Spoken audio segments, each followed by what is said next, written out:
मी घरातली चौथी मुलगी.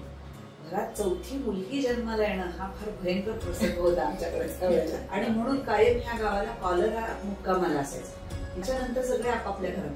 मग आमच्या घराला पुढे एक ओटा होता. त्या ओट्यावरती बसून पाणी म्हणणं, पर्वचा म्हणणं हा जो प्रकार होता जो आजकाल बंद पडला. आजकाल घरात माणसंच नाही, त्याच्यामुळे प्रत्येक आई वडील उठतात आणि मुलीला टीव्हीच्या शो मध्ये नेऊन नाचवायचं किंवा ते जीव घेणं ते काही चाललेलं असतं ते नको वाटतं. अहिल्यादेवींचं चरित्र वाचल्यानंतर त्यांच्याकडे त्यांनी खूप लढ्या केल्या आहेत किंवा कुणावरती हल्ले केलेत आणि कुणाचं राज्य हिसकावून असं कुठेही त्यांचं खूप त्या साधं आयुष्य जगल्या, पण अतिशय व्यवहारने जगल्या.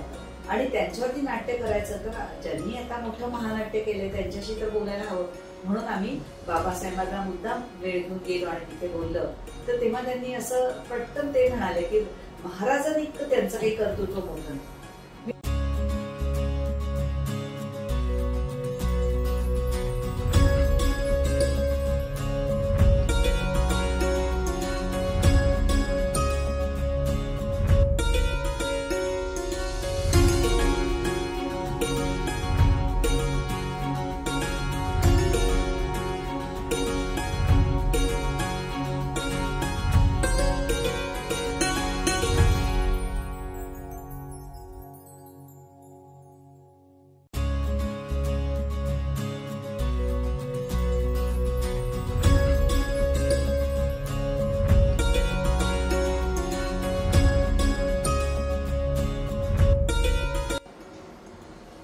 नमस्कार मंडळी, तुमचं पुन्हा एकदा आपल्या पॉडकास्ट मध्ये खूप स्वागत आहे, ज्याचं नाव आहे lights camera action production house, प्रस्तुत आणि निर्मित जागर स्त्री शक्तीचं.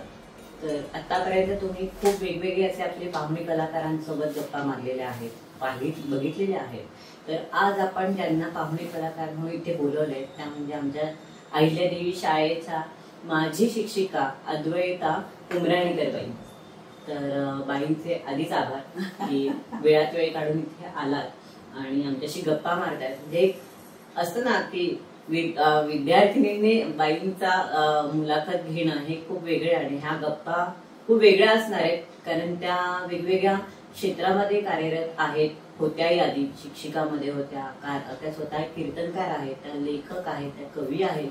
आणि हे क्षेत्र कसं होतं त्यांच्यासाठी, यासाठी आपण आता गप्पावर थेट मुलाखतीला सुरुवात करूयात आपण. तर बाई, पुन्हा एकदा म्हणजे आम्ही तुमचा आभार मानतोय की तुम्ही वेळात वेळ काढून इथे आलात, आमच्याशी गप्पा मारत आहात. तर एक स्त्री म्हणून, एक शिक्षिका म्हणून आणि कीर्तनकार म्हणजे काय वेगवेगळ्या क्षेत्रात तुम्ही काम करता, तर हा प्रवास कसा आहे?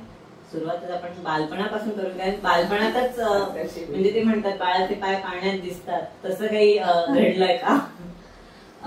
खरं म्हणजे आमच्याकडे मी घरातली चौथी मुलगी. घरात चौथी मुलगी जन्माला येणं हा फार भयंकर प्रसंग होता आमच्याकडे. म्हणजे बाळपण तसाच होता. आणि त्याच्यामुळे त्याचं काही फारसं म्हणजे मुलगी जन्माला आली म्हणून फार कौतुक किंवा असं काही तेव्हा काही फारसं घडलं नाही. एक जनरल म्हणजे जन्म झाला मग ऍडमिशन घ्यायला. आता घरात 10 माणसाचं कुटुंब, आईवडिलांना माहितीच असायचं. म्हणजे माझ्या वडिलांना आमच्या चौघींची नावं रांगेने म्हणता पण यायची नाही, की ती असं त्यांना ते आठवायचंच नाही. तर अशी परिस्थिती त्या काळात. आणि मग बहीण ऍडमिशन घ्यायला येणार, मोठी बहीण. म्हणजे घराच्या जवळची शाळा, मग तिथे मजा, मग असं सगळं एक वातावरण असं छान.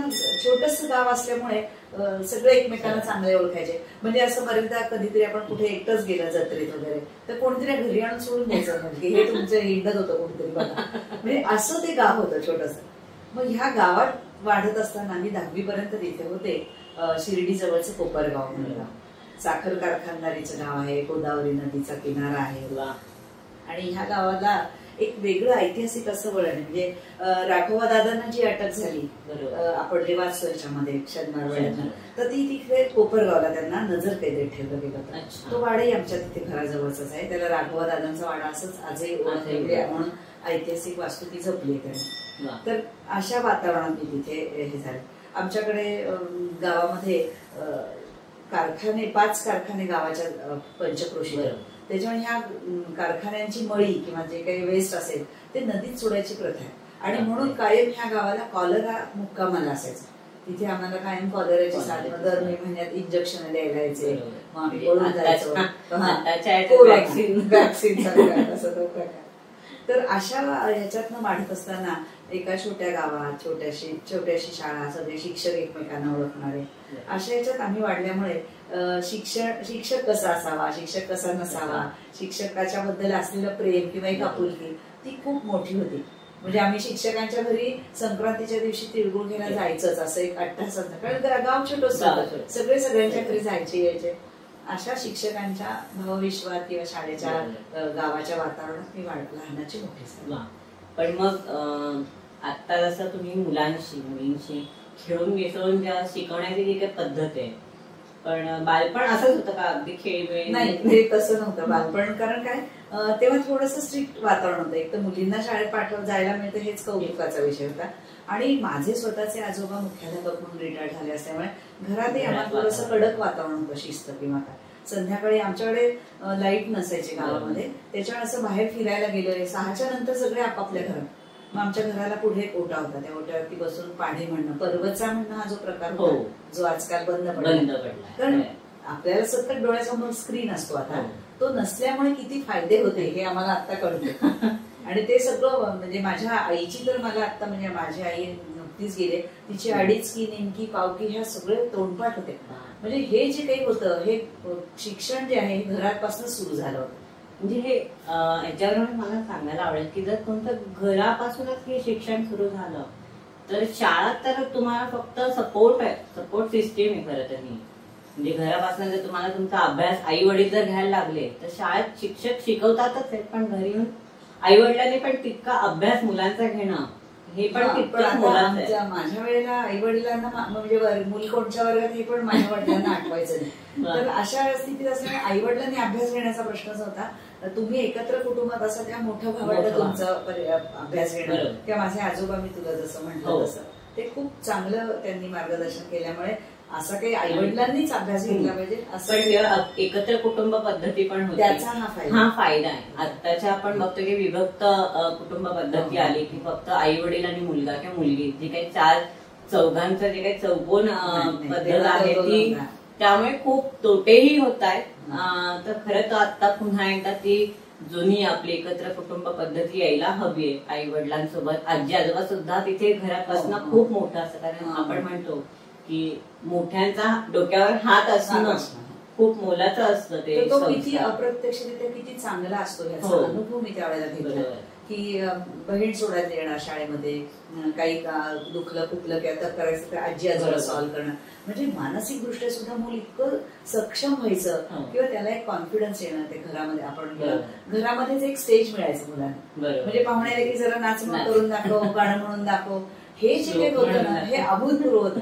आणि तुम्ही कधी तेव्हा डेव्हलप होत जातात हे तुम्हाला कळत नाही. बरोबर, म्हणजे ते स्टेज परफॉर्मन्स डेअरिंग आपण म्हणतो ते खरं तर घरापासून सुरुवात होणं. आजकाल घरात माणसंच नाही, त्याच्यामुळे प्रत्येक आई वडील उठतात आणि मुलीला टीव्हीच्या शो मध्ये नेऊन नाचवायचं किंवा ते जीव घेणं ते काही चाललेलं असतं, ते नको वाटतं. त्या मानाने ही जी पद्धत होती ही फार चांगली होती आणि ती आम्हाला अनुभवायला मिळाली, जी आताच्या पिढीला मिळत नाही. खरंय. पण इथे मला विचारायला आवडेल की आताच्या मुलांचा जो काही आपलं आपण बघतो की फक्त घरात असतात. आता हल्ली बाहेर मैदान पण नाहीये, त्याच्यामध्ये बाहेर जाऊन क्रिकेट काय खेळतील किंवा फुटबॉल काय खेळतील यासाठी जागा नाही, त्यामुळे ते फक्त मोबाईलवरच व्हर्च्युअल जे काही गेम्स असतात ते खेळत असतात. आणि ते झालं की नंतर एकच वाक्य असेल, कंटाळा आला. पण आता तेव्हा तुमच्या वेळी तर साधनं पण नव्हती काही, तेव्हा तर टेलिव्हिजन तर खूप नंतर आलं. म्हणजे रेडिओ फार कमी लोकांच्या असायचा. म्हणजे मला असं आठवतं की आमच्याकडे माझ्या वडिलांना खूप हौस असल्यामुळे त्यांनी घेतला होता, पण बिना का गीत मला लागले की आजूबाजूचे सगळे लोक येऊन ऐकायला बसायचे. म्हणजे आणि गीत रामायण, म्हणजे गीत रामायण तर म्हणजे असा एक धार्मिक कार्यक्रम असल्यासारखं असायचे. आणि लोकांनी तेव्हा मला आठवत आहे, म्हणजे आम्ही आता हल्ली आपला सुधीर फडक्यांवर एक पिक्चर आला होता, म्हणजे ज्यात सुनील बर्वेंनी काम केलं. तेव्हा जेव्हा त्यांचा एक प्रसंग त्यांनी दाखवला की गीत रामायण जेव्हा त्यांनी रेडिओवर सांगायला सुरुवात केली त्या रेडिओला त्यांनी उदबत्ती हार वगैरे घालायचे. म्हणजे हा प्रसंग अगदी. तर आम्ही मात्र ते म्हणजे बिना का गीत मला लागले की अहो आता कोणचं गाणं पहिलं आलं असं, म्हणजे मग त्याची चर्चा शाळेमध्ये. जसं आजकाल मुलं शाळेत आल्यानंतर मालिकांबद्दल बोलतात, तर ते गॉसिप तेव्हाही होतच, पण म्हणजे माध्यमच नव्हतं, हेल्दी होतं, मजा यायची. आणि त्याच्यातनं त्या गाण्याच्या आम्हाला एक चांगला श्रोता निर्माण होतो. बरोबर. आम्ही इतकं उत्तम गाणी ऐकली, नाट्यगीताचे म्हणजे रेडिओचे कार्यक्रम अगदी दर्जेदार असायचे. म्हणजे त्यांच्या त्या छोट्या श्रुतिका असायच्या की ज्याच्यावरून स्पष्ट उच्चार किती चांगले झाले पाहिजे, वाचन किती चांगलं असलं पाहिजे, हे आपोआप नकळत संस्कार होत गेले आमच्या. खूप छान झालं ते. पण मला एक विचारायचं आहे की तुम्ही कीर्तनकार सुद्धा आहात, तर हे कीर्तनकाराचं बीज कुठे रोवलं गेलं? हा, मी जसं तुला म्हटलं लहानपणी आमच्याकडे लाईटच नसायची आणि संध्याकाळी काय असं अगदी तुम्ही 6ला घरी आल्यानंतर संध्याकाळी लगेच झोपता असंही नाही. तर गावामध्ये कीर्तनकार आमच्या यायचे आणि एकच देऊळ होतं, त्या देवळात ते आले की ते त्यांच्या कीर्तनाचा कार्यक्रम मोठ्या मोठ्या त्या गॅस बत्त्या लावल्या जायच्या. पण जो तो माणूस आपापला कंदील आणि पोतं घेऊन जायचाच, कारण बसायला काहीच नसायचं. आणि त्यावेळेला मग निजामपूरकर, सिन्नरकर, माफळेकर या सगळ्यांची उत्तम कीर्तन ऐकली. ज्याच्यामध्ये राष्ट्रीय चरित्र असायची, ज्याच्यामध्ये अध्यात्म असायचं, ज्याच्यामध्ये पुराणाच्या कथा असायच्या, की एवढं सगळं शिक्षण एकाच वेळेला एका कीर्तनात आम्हाला मिळायचं. आणि मग कीर्तनकाराला नाचता आलं पाहिजे, कीर्तनकाराला गाता आलं पाहिजे, कीर्तनकाराला उत्तम श्लोक मधनं कोट्स देता आले पाहिजे वेगवेगळे. हे जे काही एक भान होतं ते व्यवधान काहीतरी असं की नाही आपल्याला सुद्धा हे असं आलं पाहिजे. आणि मला वाटतं की एक कीर्तनकार हा मुळात उत्तम शिक्षक असतो. म्हणजे माझ्या शिक्षकाची बीज त्या कीर्तनामध्ये रोवली गेली. नंतर पुण्यात आल्यानंतर मी कीर्तन शिकले, तो भाग वेगळा. मग मला नारद मंदिरामध्ये खूप चांगलं मार्गदर्शन मिळालं. त्याचबरोबर मी रामटेक विद्यापीठाचा BA कीर्तनशास्त्राचा अभ्यासक्रम पूर्ण केला. पण ह्या सगळ्यापेक्षा तुमची अभिव्यक्ती कीर्तनाच्या माध्यमातून होणं आणि लोकांपर्यंत हे सगळं आपलं पोहोचवणं हा एक उत्तम आपल्याला साधन म्हणजे शिक्षणाचा किंवा ह्याचा मिळाला असं मला वाटतं. क्या बात आहे. म्हणजे कीर्तनकार आम्ही म्हणजे मागेच एक एपिसोड केला ज्याच्यात अर्चना पेडसे आल्या, त्याच्या तरुण कीर्तनकार आहेत ज्यांनी आता विशारद केलं कीर्तनात. आणि आत्ताच मागे एक शंकराचार्यांसमोर सुद्धा त्यांना कीर्तन करण्याची संधी अगदी छान लाभली. म्हणजे त्यांनी पहिल्यांदाच तेव्हा हिंदीत कीर्तन केलं. तर तो एक त्यांनी प्रसंग सांगला. आणि कीर्तन म्हणजे का, कीर्तनात सुद्धा प्रकार आहेत हे आम्हाला आत्ताच कळलं. नाहीतर आम्हाला अतिसामान्य लोकांना कीर्तनात सुद्धा प्रकार असतात हे काही आम्हाला माहित नाही. देवळात जायचं, बुवा अख्यान सांगतात, त्याच्यात गोष्टही सांगताय, झालं कीर्तन, हे एवढंच आम्हाला फक्त माहिती होतं. पण त्यात त्यांनी कीर्तनाचे प्रकार, त्याच्यात काय छोटे छोटे फरक असतात हे सुद्धा आम्हाला त्यांनी सांगितलं. तर तुम्हाला कुठल्या प्रकारचं कीर्तन करायला आवडतं? मी शिकले नारदीय, पण मी माझ्या आई बरोबर लहानपणापासून काकड आरतीला कायम जायचे. त्याच्यामुळे मला वारकरी संप्रदायाचं पण कीर्तन चांगलं माहिती होतं. नंतर मी जसं आता शाळेत शिकवायला लागले तसं माझा रामदासांवरचा अभ्यास पण मी करायला सुरुवात केली. की दासबोधाचा अभ्यास करताना त्यांचं म्हणजे रामदासांच्या पद्धतीचं कीर्तन वेगळं, म्हणजे त्याच्यामध्ये काय प्रेझेंटेशनची पद्धत वेगळी असते की तुम्ही त्याचा माहोल वेगळा असतो, तिथे असणारा ऑडियन्स वेगळा असतो. तर त्यानुसार शेवटी सगळा मार्ग हा देवाकडे जाणार. त्याच्यामुळे कीर्तन हे माध्यम देवाकडे नेणार आहे, अध्यात्माकडे नेणार असल्यामुळे ते छान वाटतं. पण इथे एक विचारायचं की एक स्त्री कीर्तनकार म्हणून जेव्हा तुम्ही प्रेक्षकांसमोर उभे राहता तेव्हा खरं तर लोकांचा खूप वेगळा दृष्टिकोन असतो. एक स्त्री कीर्तनकार आले समोर, आता आपल्याला काहीतरी वेगळं ऐकायला मिळतं, आता या काय सांगणार. ह्याचा खूप छान अनुभव माझ्याकडे. सातारच्या जवळ धावडशी नावाचं गाव आहे. तर तिथे माझं कीर्तन ठेवलं होतं नागपंचमीच्या दिवशी. तर मी ठरल्याप्रमाणे आपण ते किती लांब गाव वगैरे माहिती, आम्ही कारनी गेलो होतो. मी 7 वाजता तिथे माझी तयारी करून मी बसले. मग त्या गावातले कोण सरपंच किंवा असे होते ते मंदिरात आले. मग त्यांनी तो माईक सुरू केला. मग ते माईकवरनं मोठे मोठे झाले, कीर्तनकार महाराज आले बरं का, लवकर या, कीर्तनकार महाराज आले बरं का. आणि इतकी मजा, मला ते ऐकूनच इतका हसू यायला लागलं की असं आपल्याला महाराज म्हणतात वगैरे असं. पण तो एक अनुभव आला. आणि मग कीर्तन सुरू झालं. माझं पूर्वरंग होत आला. बायका अगदी सगळ्या काठीपदराच्या साड्या नटून थटून पोरं बाळ सगळं घेऊन आल्या होत्या त्या. ती पण मला म्हटलं अरे बापरे काय केलं. आणि पूर्वरंग संपत आलं, निम्मी गर्दी प्रजा झोपलेली की सगळी पोरं तिथे धाराड झोपलेली. म्हणजे म्हटलं आपल्या कीर्तनाचा परिणाम असाही होऊ शकतो हे मला माहिती नाही. पण दिवसभर ती मुलं खेळून आणि शेतकरी सुद्धा दमून भागून आलेले. म्हणजे खेड्यापाड्यात शेतावर सगळे लोक येतात. पण मला त्या सगळ्या प्रसंगाचं खूप हसू येत होतं की मग मला सगळे घरी आल्यावर हसले की काय तुझ्या कीर्तनात प्रेक्षक झोपले म्हणे सगळे. तर कीर्तनामध्ये झोप ही मुक्कामालाच असते असं सांगतात. किंवा जेव्हा हा कुंभकर्ण गेला तेव्हा त्याला विचारलं की आता झोपेने विचारलं की मला जागा कुठे आहे. त्याने सांगितलं तुम्हाला कीर्तनात जागा मिळणार. तर त्याचा तो परिणाम मला तिथे बघायला मिळाला. अशी एक गमतीशीर गोष्ट. क्या बात आहे. म्हणजे हा एक कीर्तनकाराचा एक आपला भाग आहे. पण शिक्षिका जे शाळेत शिकवणं, जे शिक्षिका हे एक समाजातलं असं व्यक्तिमत्व आहे की ती समाज घडवत असते. म्हणजे आई ही पहिली गुरु आहेच, पण त्या बरोबरीने शिक्षक सुद्धा आपले आहेत. तर तो अनुभव कसा आणि ती सुरुवात कशी? त्याची सुरुवात खरं म्हणजे मला म्हणजे मी शिक्षिका, आपण जनरली मुलं म्हणतात की मला अमुक एक व्हायचंय, तसं मला काहीच व्हायचं नव्हतं पहिली गोष्ट म्हणजे. कारण मला सारखी दंगा मस्ती गप्पा मारणं असं खूप आवडायचं. त्या गोष्टी सांगण्याचा मला नाद होता, म्हणजे तो मला चांगला ते टेक्निक असावं माझ्याकडे. तर त्याच्यामुळे खूप जण म्हणायचे की तू काय म्हणणार, काही काय जे बने तसं. कारण मधला काळ असा आला की खूप अडचणी आल्या आमच्याकडे, आर्थिक अडचणी आल्या. मला नोकरी 10वीपासून नोकरी करायला लागली आणि ही नोकरी करत करत मी माझं शिक्षण पूर्ण केलं आणि आज तागायत म्हणजे माझं रिटायरमेंट पर्यंत हे सगळं चालू होतं. तर म्हणजे नुसतीच नोकरी केली नाही, मी फॉरपिको केला आणि शिवण शिवायला शिकले. म्हणजे जे जे रिक्वायरमेंट होती त्यावेळेला काळाची गरज होती, त्याच्यामुळे माझ्याकडे असा पर्याय नव्हता की मला अमुक एक शिकायचंय. तर मग मला नंतर काय झालं की लहानपणी मी खूप छान सगळ्यांना एकत्र घेऊन गोष्टी सांगायची, मुलांचे नाच बसवायचे, गाणी, म्हणजे असं एक तो गट कंट्रोल करण्याचं जे काही टेक्निक होतं ना, लिडरशिप ती होती. मग ती त्याचा उपयोग नंतर पुढे कसा होईल माहिती नव्हतं. पण मग कॉलेज सुरू झालं आणि कॉलेज सुरू असताना मला शाळेत एका ठिकाणी नोकरी मिळाली, प्रायमरी शाळेमध्ये. आणि तिथे मी इंग्लिश मिडियम शाळा, ते मला इंग्लिश खूप चांगलं येतच नव्हतं बोलता, पण मी प्रयत्न केला. मी म्हटलं मी करेन नव्हतं. आणि माझा त्या दिवशी तास पाहायला त्या शाळेच्या इन्स्पेक्शन नगर जिल्ह्यातले बाराते नावाचे शिक्षक इन्स्पेक्टर आले होते आणि त्यांनी माझा तास तो ऑब्झर्व केला. ते म्हणाले तुम्ही इतकं चांगलं शिकवताय तर तुम्ही बीएड का नाही केलं? त्यावेळेला मी LLB करत होते, कारण मला असं वाटायचं की आपल्याला बोलता चांगलं येतं म्हणजे आपण वकील उत्तम होऊ. म्हणजे असं कळत काहीच नव्हतं, आपल्या सगळ्याच क्षेत्राचं अट्रॅक्शन वाटतं तसं आहे, तसं माझं झालं होतं. आणि मग मी म्हटलं ठीक आहे, म्हणून मी बीएडला अर्ज केला आणि मला सुदैवाने पुण्याच्या टिळक कॉलेजला ऍडमिशनही मिळाली. आणि मग तिथं माझं नक्की झालं की आपण आता शिक्षिका होणार, आता व्हायचं. पण त्यावेळेला खूप घरात ओढाताण अडचणी ह्या होत्याच, पण त्या करत करत मी पूर्ण केलं. आणि मग त्याच नंतर लग्न मग इथे पुण्यामध्ये स्थायिक होणं. पण मला लगेच परमनंट नोकरी नाही लागली. मला खूप ठिकाणी वेगवेगळ्या शाळांमध्ये नोकरी करायला लागली. जसं मी सरस्वती मंदिरमध्ये 2-3 वर्ष नोकरी केली आणि तिथला अनुभव इतका विलक्षण होता. त्याच्यानंतर मी फुरसुंगीच्या शाळेत केली, तिथला अनुभव खूप वेगळा होता. म्हणजे सरस्वती मंदिरमध्ये कसं व्हायचं की आपल्याला असं वाटतं की आपण शिक्षिका आहे म्हणजे आपलं सगळ्यांनी ऐकलं, लगेच मी जे शिकवतोय म्हणजे ते आलंच पाहिजे मुलांना.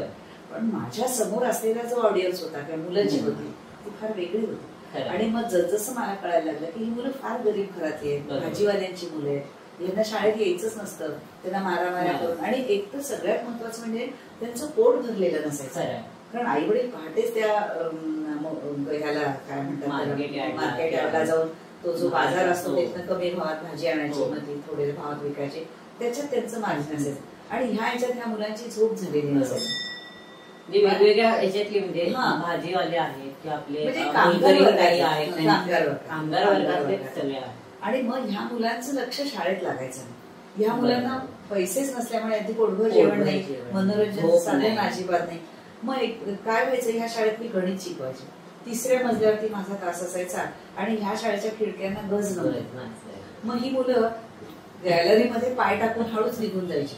मी फळ्यावर घ्यायला वळले की 2-4 मुलं कमी झालेली असायची. माझ्या शिकवण्याचा प्रभाव होता मला. म्हणजे ह्याचा अर्थ असा नाही की बाई खूप अशा शिस्तीच्या कडक शिस्तीच्या, असा हा अर्थ नाहीये. नाही. मग मी एक दिवस न शिकवता त्या मुलांच्याकडे तोंड करूनच बसले आणि विचारलं की काय प्रॉब्लेम आहे, तुम्ही का पळून जाता, तुम्हाला माझं शिकवलेलं कळत नाहीये का, आवडत नाहीये. मग त्यातला एक धीट मुलगा उभा राहतो म्हणाल की बाई तुम्ही खूप चांगलं घेताय, पण आम्हाला त्यावेळेला सिनेमा बघायचा असतो, मग आम्हाला सोडाल का तुम्ही दर मंगळवारी. मग मी त्यांना कबूल केलं, पण मंगळवारी येऊन हजेरी लावायची आणि मगच घरी सांगून द्यायचं खालच्या शिक्षकांना. मग त्यांना ते पटलं आणि तेव्हापासून कुणी रजा राहिलं नाही माझ्या तासात. अशी ती सगळी गंमत झाली. मग ती मुलं आता सेटल आहेत की नाही? ती मुलं फार चांगली सेटल झाली आहेत आणि मला असं वाटतं की त्या मुलांमधला एक चांगला माणूस मी घडवला त्यावेळेला. म्हणजे भले ते पैशाने खूप मोठे नसतील, कोण मोठे अधिकारी नसतील, पण त्यातला एक मुलगा खूप मोठा अधिकारी झालाय. म्हणजे माहिती प्रसारण विभागाचा तो प्रमुख आहे महाराष्ट्र सरकारचा. आणि तो इथे आपल्या टिळक स्मारकाच्या समोर त्याचं ऑफिस वगैरे. आणि तो म्हणाला की बाई अशी माझ्यावरती वेळ आली होती की 8वीला मला पैसेच नव्हते शाळेत भरायला, पण शाळेतल्या शिक्षकांनी मिळून त्याचे पैसे भरले आणि त्याचं शिक्षण पूर्ण झालं.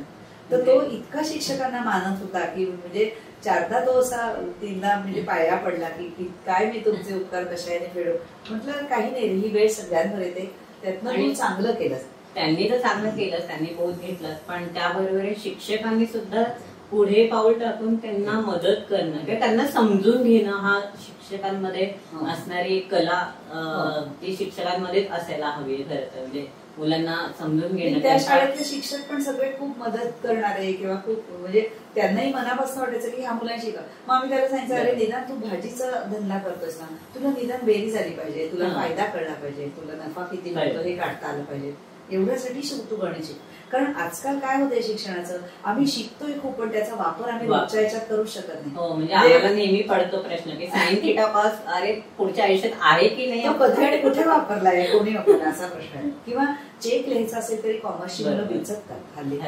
हे जे आहे म्हणजे शिक्षण असं हवं की जे मुलांना रोजच्या व्यवहारामध्ये वापरता आलं पाहिजे आणि त्याच्याकडे माझा जास्त भर होता. मला वाटतं हल्ली आपल्या शिक्षण पद्धतीत पण खूप आता त्याच्यात चांगले चांगले बदल झालेत की आता आमच्या वेळेस नव्हते, पण आता नवीन त्या मुलातल्या कलागुण आता न्यू एज्युकेशन पॉलिसी जी आली आहे ती इतकी सुंदर आणि देखणी आहे की ती जर आली तर ज्या मुलीला केक चांगले करता येतात, म्हणजे तिला भलेही गणित येऊ नको देऊ त्याला काही बाकी नाही, पण केक येतोय ना, म्हणजे ती केक करून ती स्वतःचा उदरनिर्वाह करू शकते. आमच्याकडे शाळेमध्ये आपल्याकडे एक 80 वर्षाच्या माजी विद्यार्थिनी आल्या होत्या मध्ये मी असताना.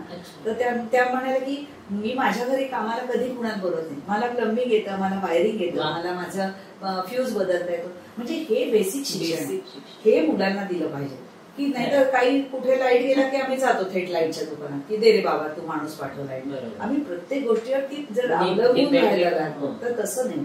माझं शिक्षण असं असलं पाहिजे की जे मला स्वावलंबी बनले. हा आताच्या शिक्षणाचा हेतू आहे. बरोबर. म्हणजे जे आता नवीन नवीन बदल होत आहे शिक्षणात सुद्धा ते खूपच उल्लेखनीय आणि त्याचा वापरही आता शाळांमध्ये आपण बघायला मिळतील आणि बघतोय आहोत. तर हा एक भाग आहे. पण शिक्षिका झाले, कीर्तनकार झाले, पण त्यासोबत लेखन पण आहे, वेगवेगळी पुस्तकं आम्ही ऐकत आलोय की तुमचे खूप प्रदर्शित झाले. पण तो प्रवास कसा आहे लेखक? खरं म्हणजे मला अतिशय लिहिण्याची आवड होती, म्हणजे मला कंटाळा होता लिखाणासाठी. म्हणजे हे कोणी कोणाला असं पटकन समजणार नाही. तुमच्यामध्ये एक वेगळा असेल दृष्टिकोन बघण्याचा त्या प्रसंगाकडे, ते लेखन खूप चांगलं होतं असं मला एकूण अनुभवायला लागलं. मी जसं ह्याच्या की माझं लहानपण ज्या गावात गेलं त्या ठिकाणी आता आमचं घर आहे नाही, माझे आई वडील नाही, पण असं वाटलं की एकदा ते गाव बघून यावं म्हणून मी त्या गावी गेले. आणि तिथे गेल्यानंतर त्या गावाची जी झालेली पडझड आहे किंवा हे ते बघून माझ्या मनाला खूप यातना झालं. आणि मग आल्यानंतर का कोणास ठाऊक मी माझ्या सगळ्या आठवणी लिहायला सुरुवात केली आणि व्हॉट्सअपवर पाठवल्यानंतर तर ते 1-2 भाग माझे गेल्यानंतर गावातल्या लोकांचे फोन यायला लागले की ज्यांना मी कधी पाहिलं नाही. म्हणजे आता जे मला गाव सोडून 40 वर्ष झाले, पण ते लोक म्हणे तू ताई खूप छान लिहितेस, आम्हाला हे सगळं आवडतंय. आणि ते लेखन जे होतं ते इतकं सर्क्युलेट व्हायला लागलं आणि ते परदेशात गेलं त्यांच्या मुलांकडे, जावयांकडे, सुनांकडे. आणि मग लोकांची मागणी सुरू झाली की पुढे अजून आम्हाला सांग काय होतं, मग हा भाग कसा होता, तो भाग कसा. मग सगळ्या गावाचं स्ट्रक्चरच मी उभं केलं. गावातली चांगली माणसं होती त्यांच्याबद्दल लिहिलं, गावामध्ये किती चांगल्या प्रथा होत्या ते लिहिलं. तर म्हणजे आम्हाला असं बैलपोळा खूप आमच्या गावामध्ये छान असायचा. नंतर कुणाला सातबीप चालत आमच्याकडे विरोबाचं मंदिर आहे, तिथे त्या लहान मुलाला आणलं जायचं किंवा ते जे मध्ये नगारा वाजवायचा. म्हणजे भीती असं वाटायची अरे बापरे आता काय झालं वगैरे. किंवा आमच्याकडे कॉलऱ्याची साथ असायची दरवर्षी. आणि कारण तिथे जवळपास सगळे साखर आहेत, त्याचे जे परिणाम होते ते आम्हाला. आणि डास, धूळ आणि गुळ ह्या गावासाठी ते गाव प्रसिद्ध आजही आहे. तर प्रचंड धुळीचं गाव, म्हणजे रस्ते अजून धूळ झालेले. आता गुळाचा व्यापार थांबलाय साखर कारखान्यात, पण गुळाच्या गुऱ्हाळ त्या गाव होती आमच्या लहानपणी. आणि त्याच्यामुळे सगळ्या गावामध्ये माशांचा आणि मग त्याच्यामुळे येणारा कॉलर, मग ते इंजेक्शन द्यायला यायचे, मग आम्ही पळून जायचो. आपल्या याच्यासारख्या कोरोना जसं वॅक्सिन घ्यायला लागलं तसं ते त्यावेळेला कंपल्सरी दिलं जायचं सरकारी दवाखान्यात. कारण गावात एकच सरकारी दवाखाना. आणि मग त्या दवाखान्याची सुद्धा कशी गंमत असायची, तिथले कोण कोण कसे कामगार होते, हे सगळी वर्णनं मी जेव्हा लिहिली ना तेव्हा लोक इतके खुश झाले की तू आम्हाला आमचं सगळं जुनं हे भेटवलंस. जुने त्यांनी वाचल्यानंतर त्यांना सगळंच उभं राहिलं. ते पुस्तक मृत्युंजयी कर्पूरग्राम म्हणून झालं. तर मृत्युंजय मंत्र ज्या शुक्राचार्यांनी जिथे सिद्ध केला ते हे गाव, म्हणजे ज्याला आपण कच संजीवनी जे कथानक वाचतो किंवा नाटक वाचतो देवयानी कच देवयानी, तर ते सगळा प्रसंग तिथे घडले. तर ते त्यांचं मंदिर आहे, ती जागा आहे, तर तिथे म्हणून मग ते मृत्युंजयी करतो. म्हणजे प्रेक्षकांनी पण हे पुस्तक जरूर वाचा. हे तुम्हाला वेगवेगळ्या आपल्या पुस्तकांच्या शॉपमध्ये हे नक्की मिळेल आणि तुम्ही हे जरूर वाचा. म्हणजे तुम्हाला गेला नसेल तरी तुम्ही गेल्यासारखं वाटणार आहे, हे एवढी खात्री आम्ही तुम्हाला देऊ.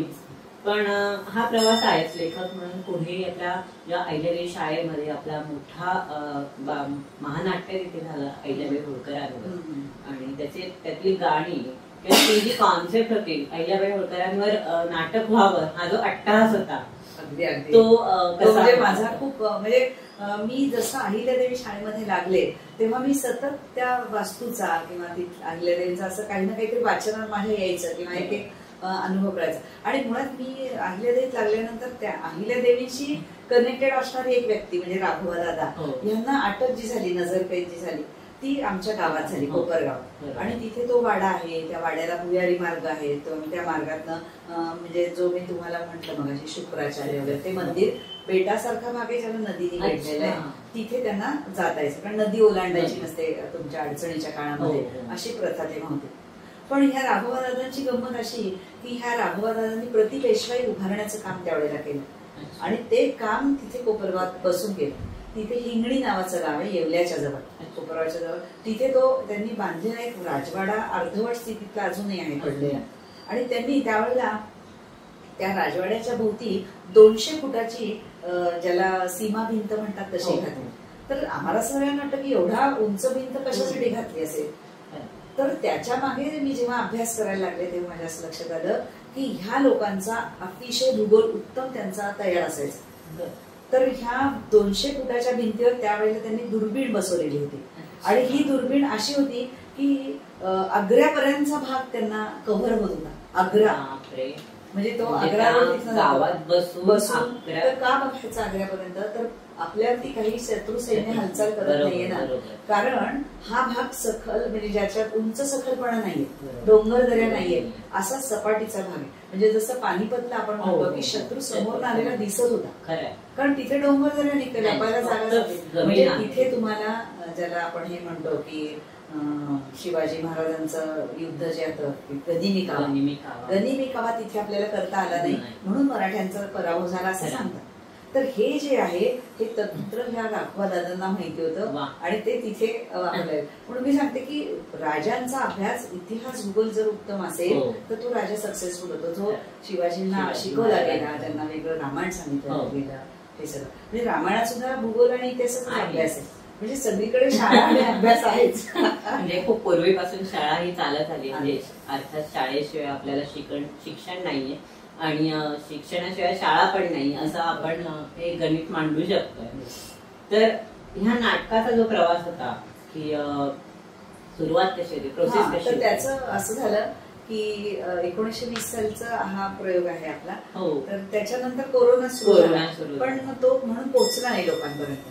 पण तेव्हा जेव्हा ठरलं की आपण अहिल्यादेवींवर नाट्य करायचं, त्यावेळेला मी म्हटलं की आपण हे महानाट्य करूया. म्हणजे साधं जुने आपण गणेश कला क्रीडा घ्यायचं आणि शाळेतल्या सगळ्यांचा वापर त्याच्यात झाला पाहिजे. म्हणजे प्रत्येक जण ह्या शाळेचं नाटक, म्हणजे असं नाही की हे त्यांचं नाटक आहे ते करतील असं नाही, शाळेचं नाटक प्रत्येक जण.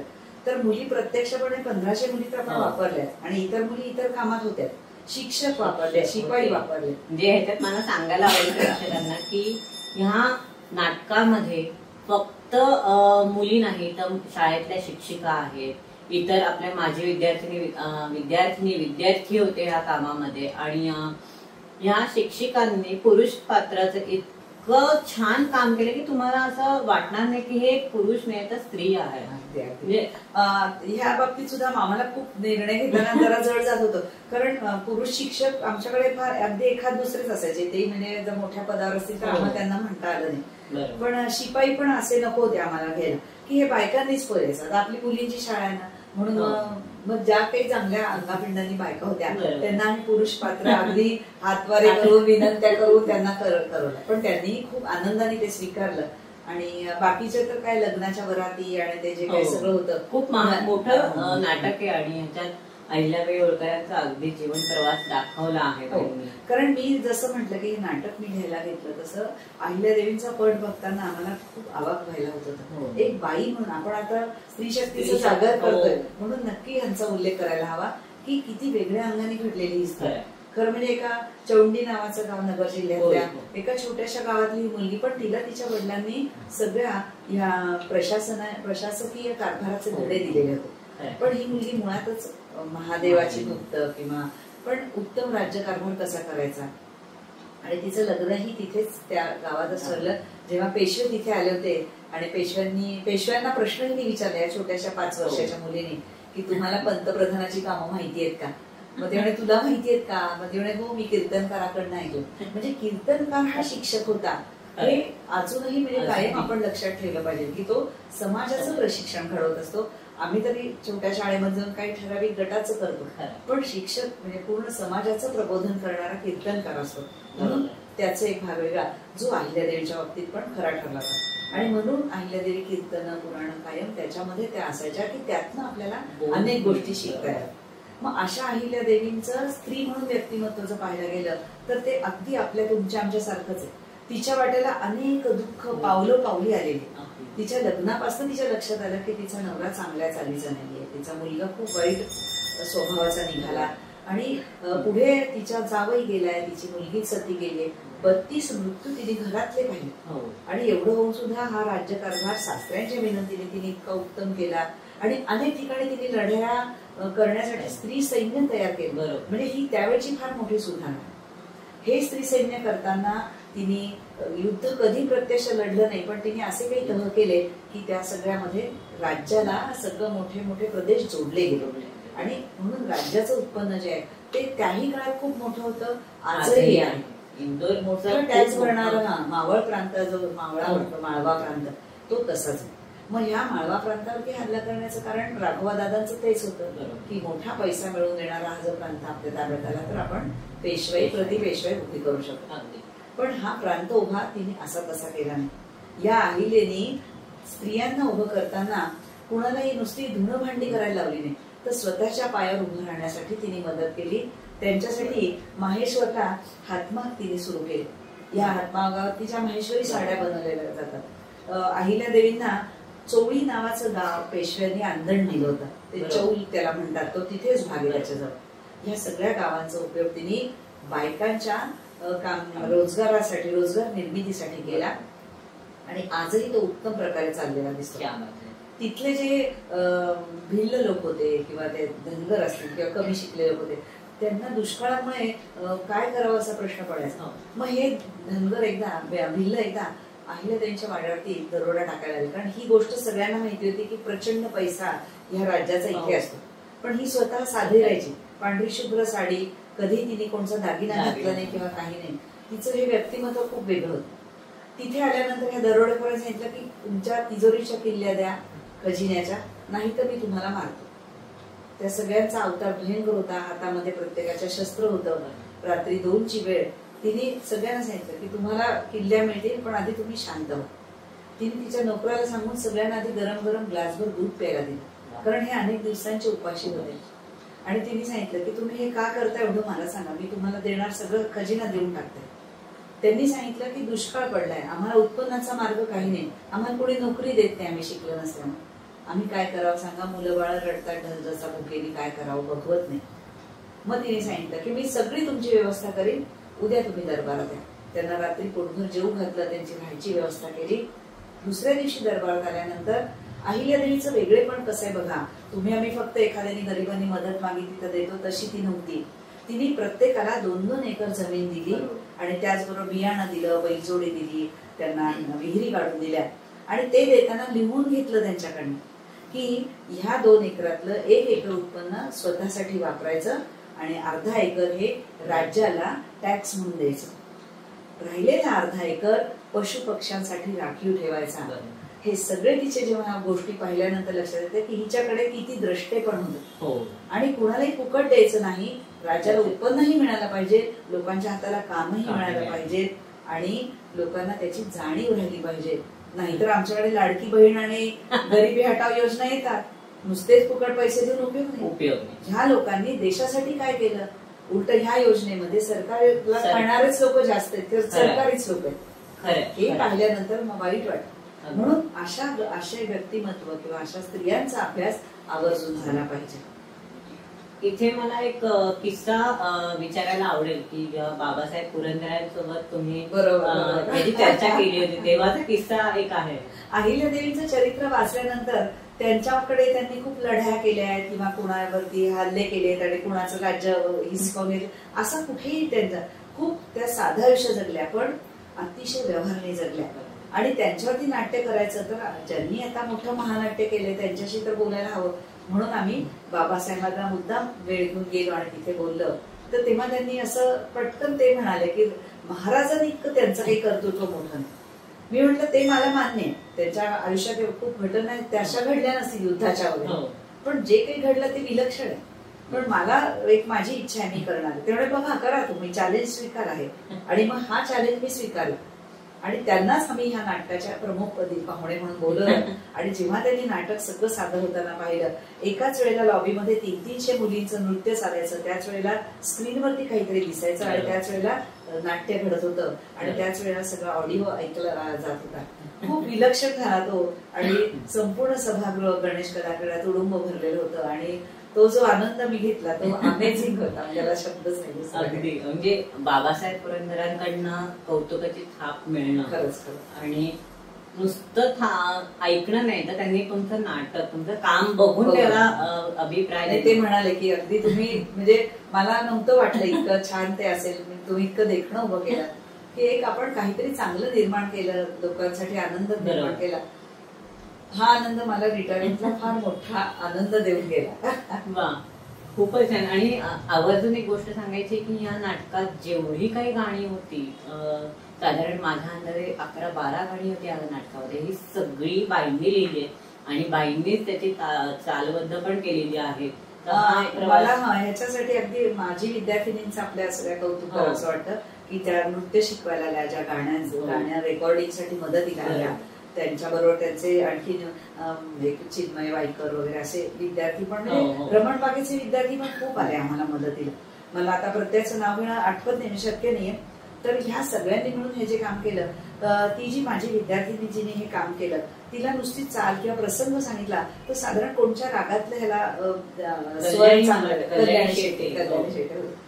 आणि तर ह्या सगळ्याचं इतकं म्हणजे त्या वातावरण निर्मितीला इतका उपयोग सुंदर झाला की मुळात म्हणजे कसं, आता अहिल्यादेवी म्हटलं की धनगर आणि धनगर लोकांचा देव म्हणजे खंडोबा. तर ह्या खंडोबालाच आम्ही आणलं तिथे आणि खंडोबाच्या पासून म्हणजे शंकराच्या निर्मितीपासून म्हणजे शंकराने विश्व निर्मिती केली आणि त्याचे 2 हे दूध पाठवलेत की वाघ्या आणि मुरळी, तेच तुम्हाला कथा सांगतायत. आणि मग आम्हाला एक संबळ वाजवणारा फार चांगला गोंधळी भेटला. मग त्या संबळीनी जी काही सुरुवात झाली, लोक आम्ही 2 तास बांधून ठेवलं. हा आमच्या प्रयोगाचा अगदी मोठा हे म्हणायला पाहिजे. अगदी म्हणजे तुम्हालाही जर युट्यूबला हे जर नाटक असेल तर आपल्याला बघायला प्रेक्षकांसाठी मिळेल, नाही मिळालं तर आम्ही आपल्या या डिस्क्रिप्शन मध्ये टाकू. पण तुम्ही हे नाटक आवर्जून बघा, कारण ज्यांना अहिल्यादेवी होळकर कोण होत्या, कारण हल्ली अगदी 4 ओळीच सांगतात, 4च ओळी माहिती असतात. तर तुम्हाला त्यांचा आवाका जाणून घ्यायचा असेल तर हे नाटक तुम्ही बघा आणि त्याचा अभिप्राय अहिल्यादेवी शाळेकडे किंवा आपल्या डेक्कन एज्युकेशन सोसायटीकडे जरी तुम्ही कळवलात तरी खूप आहे. आणि तुम्ही त्याच्यातनं काही बोध घेता आला तर नक्की घ्या. मला हे अहिल्यादेवींचं लिहिताना म्हणजे ह्याचा उपयोग आणखी DES सोसायटीच्या आणखीन एका कामासाठी झाला. ते मुद्दाम सांगायला हवं की नवीन मराठी शाळेला 125 वर्ष पूर्ण जी झाली, तर त्या कामासाठी म्हणजे तो सगळा इतिहास आम्हाला मांडायचा होता. तर एवढा 125 वर्षाचे सगळे दस्तऐवज पाहायचे, हे करायचे, पण ते इतके संस्थेने सुंदर जतन केले. तर त्याचा उपयोग करून मी तो सगळा 125 वर्षाचा कालखंड तिथे मांडायचा, शब्दबद्ध करण्याचा प्रयत्न केला. आणि त्याच्यासाठी मला शाळेने नेमलं आणि डेक्कन एज्युकेशन सोसायटीने प्रोत्साहन दिलं. हे सगळं मला खूप अभिमानास्पद ह्या गोष्टी आहेत. त्याचं खूप चांगलं पुस्तक तयार झालंय आणि तो एक दस्तऐवज तयार झालाय. त्याच्यात माझा थोडा हातभार लागला याचा मला खूप आनंद वाटतो.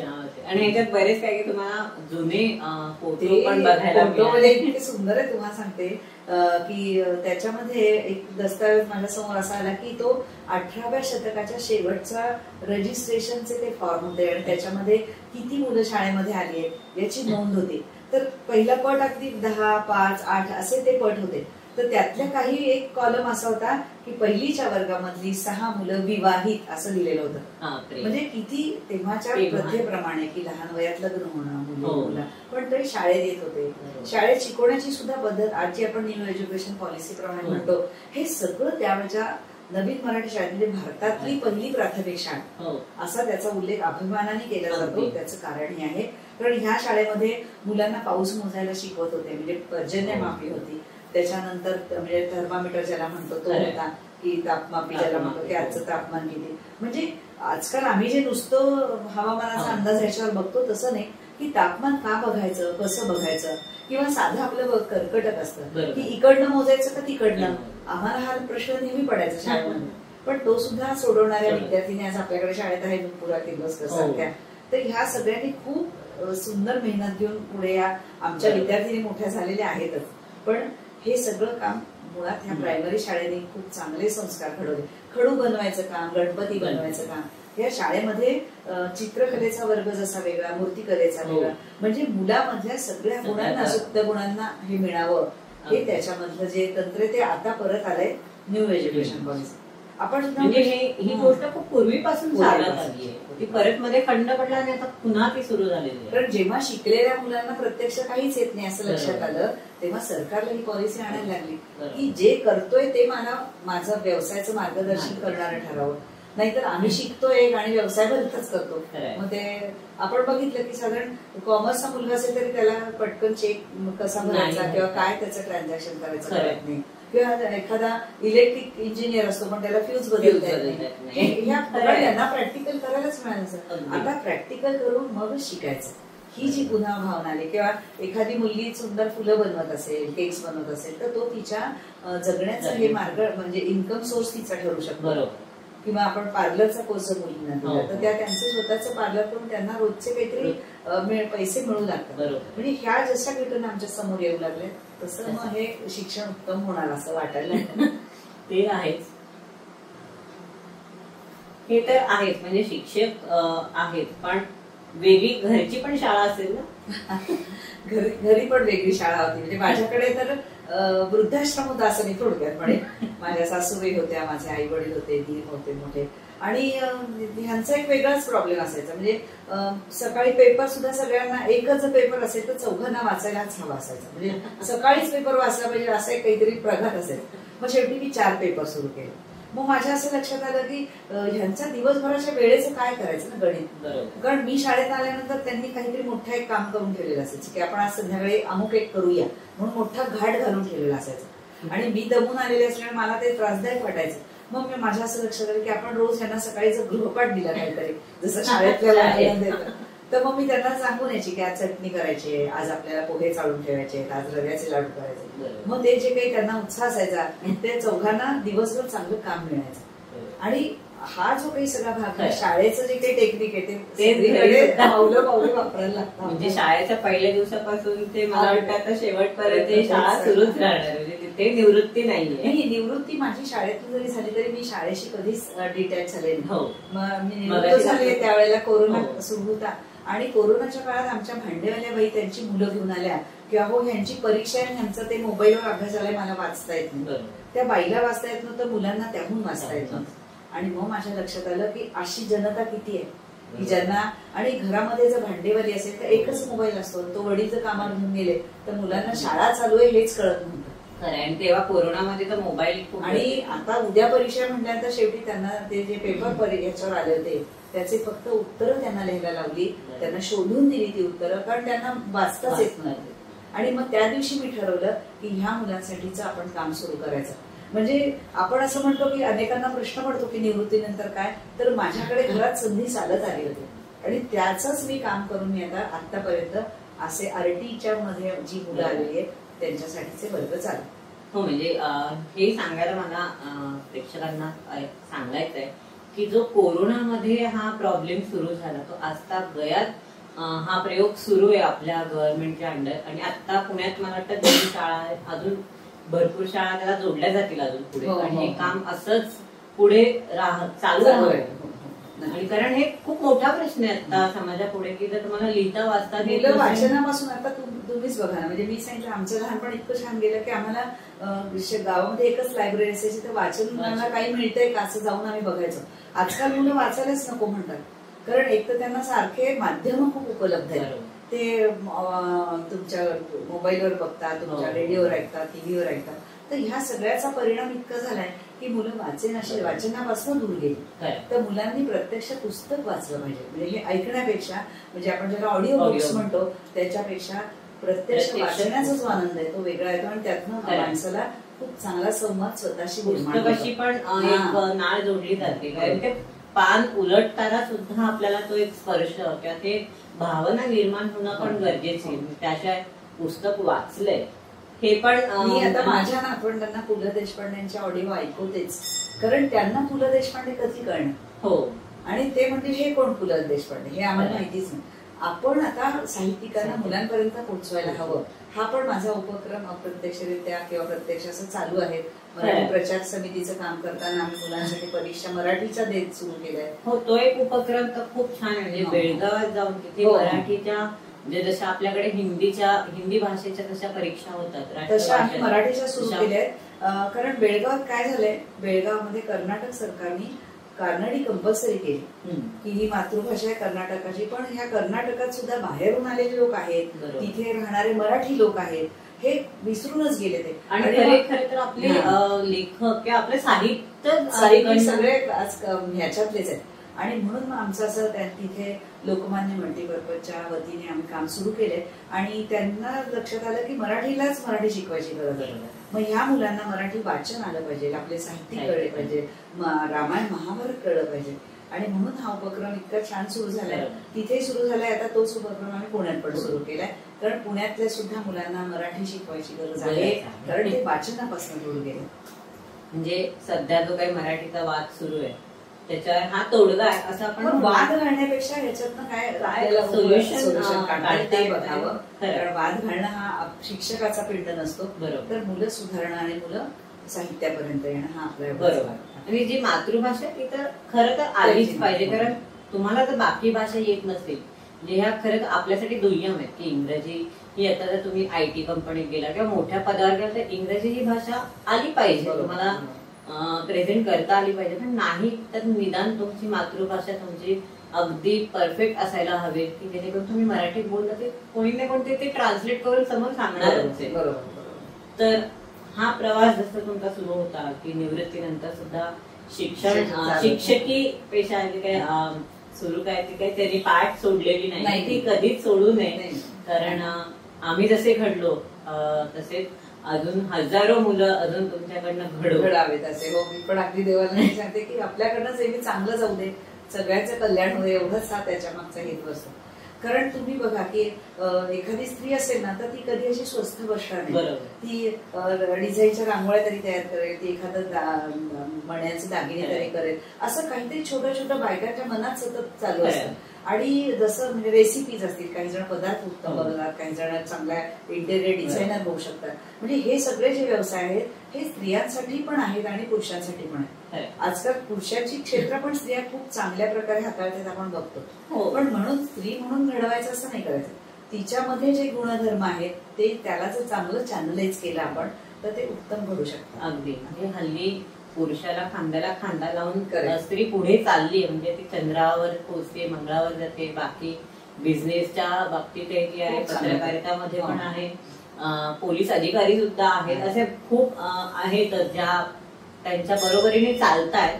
आणि तसंच एक स्त्री म्हणून तुम्हाला म्हणजे जसं आपण म्हणतो की एका पुरुषाच्या मागे स्त्रीच्या पाठिंबा असतो, तसंच तर स्त्रीच्या मागे सुद्धा पुरुषांचा म्हणजे असं मला हे वाक्य थोडंसं बदलावंच वाटतं की फक्त पुरुषच असतो असं नाही, सगळं घर असतं.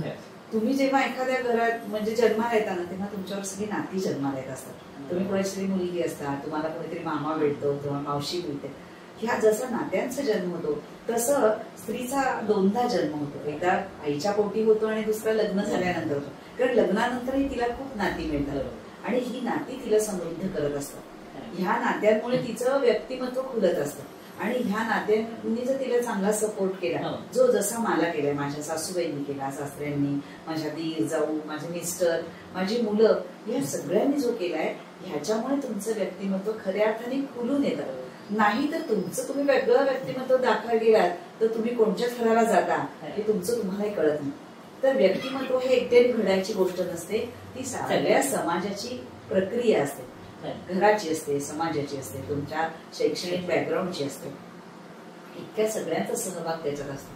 म्हणून स्त्री म्हणून बनताना ह्या सगळ्या गोष्टी करून जर आपण गेलो, ह्या सगळ्यांना करत धरून जर आपण पुढे गेलो तर नक्की तुमचं व्यक्तिमत्व सुंदर झालेलं असतं, याच्याबद्दल काही प्रश्न नाही. अगदी. जसं स्त्री म्हणून जशी समाजाला बांधून असते, की घराला बांधून असते, तिथे हल्लीच्या काळात स्त्री कुठेच मागे नाही, ती सगळ्याच कामांमध्ये कार्यरत आहे. हो. तर असं आपल्या या स्त्री मैत्रिणींना, आपल्या या मैत्रिणी आहेत ज्या बघतायत, तर त्यांना एक काय संदेश द्याल तुम्ही? खरं संदेश वगैरे देण्याची मी मोठी नाही, पण मी जे जगले तसं मी सांगेन की मला परिस्थितीमुळे खूप वेगवेगळ्या गोष्टी शिकायला लागल्या किंवा खूप वेगवेगळ्या गोष्टींना तोंड द्यायला लागलं. आणि अशी परिस्थिती सगळ्यांवरच येते. म्हणजे मी काही फार वेगळी जगावली नाही, पण आलेली जी काही हे असेल, तुमच्या पुढे एखादी परिस्थिती असेल किंवा संकट तुम्ही ज्याला म्हणता, तर त्या संकटात रडत न बसता त्यातनं काय मार्ग काढता येईल आणि त्यात संधीचं सोनं कसं करता येईल हे जर तुम्ही केलं तर नक्की तुमचं व्यक्तिमत्व चांगलं घडेल. तुम्हाला चांगली माणसं नक्की भेटतात, वाईट जशी भेटतात त्याच्या दुप्पट चांगली भेटतात आणि ती तुम्हाला शोधता आली पाहिजे, एवढं लक्षात ठेवायचं. वा, खूपच छान संदेश दिलात आपल्या या मैत्रिणींसाठी किंवा या अगदी सगळ्यांसाठी. ते मैत्रिणी तसे नाही, पण जे बघणारा जो काही प्रेक्षक वर्ग आहे त्यांना हा संदेश लागू होईल आणि त्यांनी याच्यातनं बोध घ्यावा, एवढीच आपली विनंती आहे. आणि पुन्हा एकदा तुमचे आभार आहेत की तुम्ही वेळात वेळ काढून इथे आलात, आमच्याशी या गप्पा केल्यात. आणि पहिलाच आपला खरं तर शाळेनंतर एका विद्यार्थिनीने आपल्या शिक्षिकेचा मुलाखत घेणं हा विद्यार्थिनीसाठी खूप वेगळा अनुभव असतो किंवा शिक्षकांसाठी सुद्धा एक वेगळा अनुभव असतो की आता हे विद्यार्थी काय विचारतायत.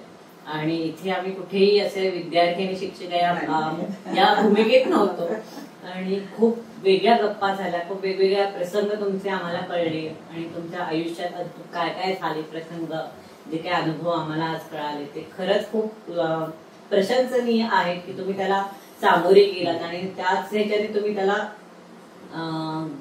हाताळले. तुम्ही त्या सगळे हे फार महत्वाचं आहे, कारण बाईचा स्वभाव कसा आहे त्याच्यावरती घर तुमचं अवलंबून असतं. फार जर आरडाओरडा करणारी स्त्री असेल, कडकड करणारी असेल तर ते घर स्वस्थ नसतं.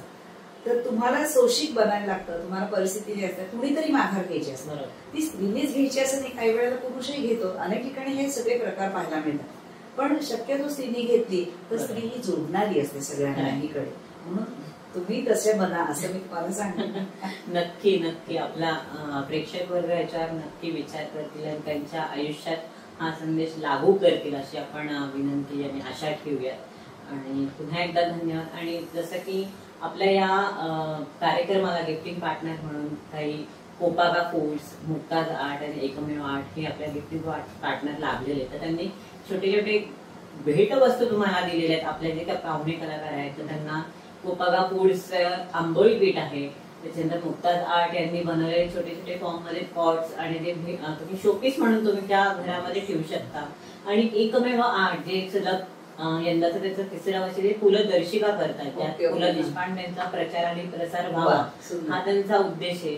दरवर्षी वेगवेगळ्या थीम वर ते काम करतायत. यंदाची थीम त्यांची आहे की ते दर महिन्याच्या त्यांच्या त्या प्रतवर एक QR कोड त्यांनी दिला, त्या QR कोड स्कॅन केला की तुम्हाला त्यांचे काही व्हिडिओज आहेत जे युट्यूबला पण उपलब्ध आहेत, तर त्याचे काही लिंक आहे, त्याच्यावर जाऊन तुम्ही पु ल देशपांडेंचे कथाकथन ऐकू शकता, पाहू शकता, त्यांची नाटकं पाहू शकता, त्यांनी जी काही सालबद्ध केलेली गाणी आहेत ती सुद्धा ऐकू शकतात. हा त्यांचा उद्देश आहे आजचा आपल्या या जागर स्त्री शक्तीच्या. तुमच्या सगळ्या स्त्री कलाकारांना पुन्हा एकदा धन्यवाद. तर नाही ते आता आपण कट करू. ठीक आहे सर. तर मंडळी, कसा वाटला तुम्हाला आजचा एपिसोड आणि आवडला असेल त्याची गॅरंटी, खात्री आहे. कारण आज वेगळा अनुभव होता आपल्यासमोर उमराणीकर बाईंनी सांगितलेला त्यांच्या नाटकाबद्दल, त्यांच्या कारकिर्दीमध्ये त्यांनी कीर्तनकार म्हणून जे काही काम केलं किंवा लेखक म्हणून, कवी म्हणून आणि एक शिक्षिका म्हणून त्यांनी जे काही काम केलं आहे, पुढेही अजून करत आहे. तर या अनुभवांचा तुम्हीही विचार करा. तुमच्या आयुष्यात काही त्याचा अवलंब करताय तर तोही बघा. आणि मेन आपलं जे काही रोजचं आमचं असतं सांगणं तुम्हाला की आपल्या या चॅनलला लाईट्स कॅमेरा ऍक्शनला तुम्ही सबस्क्राईब करा. कारण हे जे काही तुमच्यासाठी आम्ही नवीन नवीन एपिसोड्स आणतोय, सेगमेंट आणतोय, तर ते तुम्हाला कळावे. तुमच्यासाठी हा सगळा घाट घातलेला आहे आम्ही, तर तो तुमच्यापर्यंत यावा यासाठी सबस्क्राईब करा. सबस्क्राईब केलं नाही तर हे काही एपिसोड तुम्हाला बघता येणार नाही, तुम्हाला त्याचं कळणार नाही की आम्ही आज एपिसोड कुठला आणलाय. तर आवडला असेल हा एपिसोड तर लाईक पण करा आणि तो तुमच्या मित्रांना शेअर करा. कारण त्यांनाही बघू देत, त्यांना आनंद लुटू देत. का तुम्ही एकटा फक्त स्वतःकडे ठेवताय हे. तर शेअर करा, लाईक करा, सबस्क्राईब करा. आणि पुढे कोण येणार आहे ह्याची उत्सुकता आम्हाला आहे. तुम्ही त्याची वाट बघा की पुढच्या एपिसोड मध्ये कोण येते. तर तोपर्यंत छान राहा, स्वस्थ राहा आणि घरात राहा, छान फिट राहा. थँक्यू.